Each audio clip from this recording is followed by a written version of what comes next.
They called her Shyla the Shard, born first of the triune heirs to the crystal throne. Her skin shimmered like pale violet fire, and her voice broke wars before they began. Her people believed her touch cursed outsiders, yet she stepped forward and chose him, the human soldier of no name, who had fallen from the sky in a storm of wreckage and flame. He should have died when his dropship was torn by Vilna's upper atmosphere, but he crawled from the crate, armor blackened, chest heaving, and stood with nothing but grit in his eyes and a shattered weapon clutched to his chest. He was broken and bleeding when the palace guards found him, yet Shyla ordered them to stop to lower their spears, to bring him to the healing sanctum herself. The royal court whispered with unease. They had seen humans before, but never one offered sanctuary by the princess. Never one.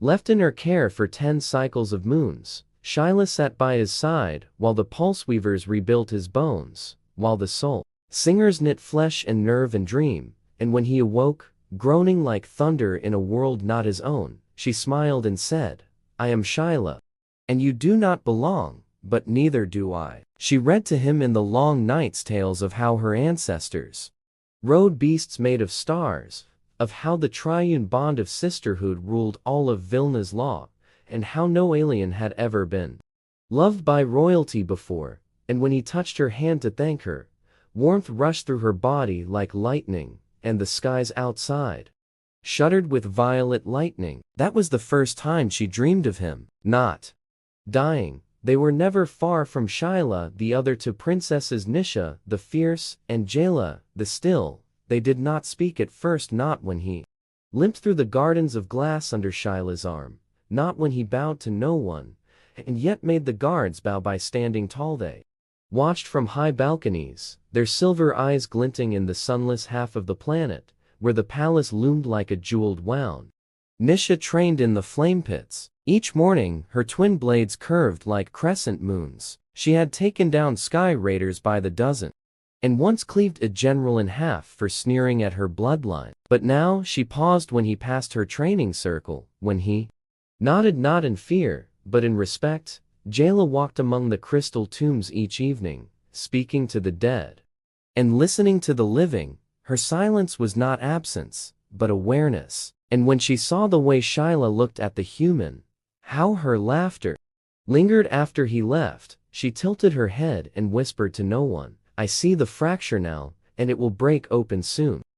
The sisters knew their bond was sacred. 3 born of one star mother, 3 voices that led their world together. But something in the humans' presence tilted gravity, twisted tradition, and broke the still air between them into sparks. They did not know whether they hated him or hungered for what Shyla had found. When the Crimson Horde descended from the edge of the sector, silence fell over Vilna like dust before the storm. Their ships blotted stars, and their message was clear: surrender or burn. And Shyla's father, the High Blood King, could not decide. For the Triune Queens to be must stand as one or fall apart in descent.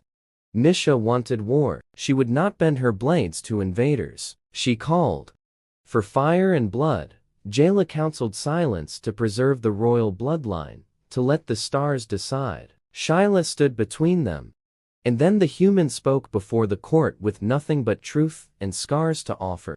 He said, "I know war, and I know surrender, and both taste like ash. Unless you fight for more than yourself, I cannot fight for your world unless I belong to it." They asked what he wanted, and he turned to Shyla and said, "I want her hand, her name, her fire." And he turned to the other two and said, "I will kneel if that binds peace, and I will bleed if that earns trust." The sisters did not reply, but Shyla stepped forward and placed her hand on his chest and said, "Then fight with us, and if you survive, we will answer as one." That day, he led the outer wall's defense, bare-chested, bloodied, laughing through fire, and for the first time since ancient wars, Vilna's enemies broke against the unity of 3 sisters and 1 man who had nothing but heart. When the war ended and the ash cooled and the skies cleared, Vela mourned its dead and honored its living, and the sisters stood beside the human, not as rulers above him, but as equals, bound by fire and choice, and something older than law. Shyla gave him her love fully and without fear, her fingers tangled in his hair under the light of twin moons, her lips pressed to his throat, as if afraid he would vanish again. And she said, "You are mine and always, but you are not only mine." Nisha came to him without warning in the Hall of Blades and challenged him to a spar where each strike was half confession, half desire. And when she pinned him breathless to the stone, she whispered, "Then take me too, if your heart dares hold more than one." Jayla said nothing until he stood before her, cloaked in doubt and wonder, and she lifted his hand to her cheek and said, "I am not like them. But I feel what they feel, and I want what they want, and if you will keep our bond sacred, I will share the silence of my soul with you." He did not know if he was worthy, but he did not run, and when the moons turned and the people gathered, he stood before the world, and took the Triune Sisters not as trophies, not as spoils, but as voices that made him whole.